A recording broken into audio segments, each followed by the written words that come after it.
একজন দাড়িওয়ালা যায় বলছে যে আপনারা পূজা করেন আর আমরা ইবাদত করি, দুইটা একই। আমরা ইবাদত করি, আপনারা পূজা করেন। এটা শুধুমাত্র একটা ভাষার পার্থক্য, কিন্তু কাজ সকলেরই এক। নাউজুবিল্লাহ বলেন। আমরা ইবাদত করি, আপনারা পূজা করেন, শব্দ একটু ভিন্ন কিন্তু উদ্দেশ্য এক। বলেন নাউজুবিল্লাহ। পূজা করা হয় গায়রুল্লাহর, দেব দেবীর, আর আমরা ইবাদত করি এক আল্লাহর। কথা বলেন ঠিক কিনা? সুতরাং যে ব্যক্তি এই কথা বলেছে পূজা আর ইবাদত এক জিনিস, ওই ব্যক্তির তাওবা করে কালিমা পড়ে মুসলমান হতে হবে। কথা বলেন ঠিক কিনা?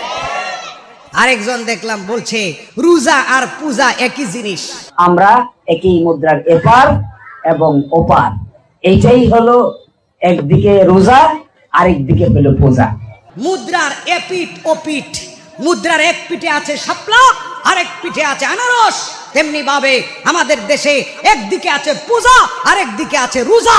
রোজা আর পূজা, আপনারা করেন পূজা, আমরা রাখি রোজা, দুইটা একই জিনিস। বলেন নাউজুবিল্লাহ।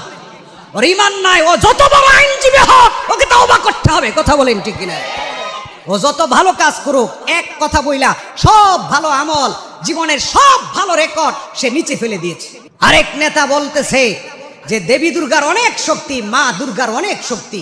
দুর্গার যে শক্তি অসুরকে বিদায় করার জন্য এবং ত্যাগ করে দেওয়ার জন্য, দমন করে দেওয়ার জন্য এই শক্তি বিশালভাবে কাজ করে। বলেন নাউজুবিল্লাহ।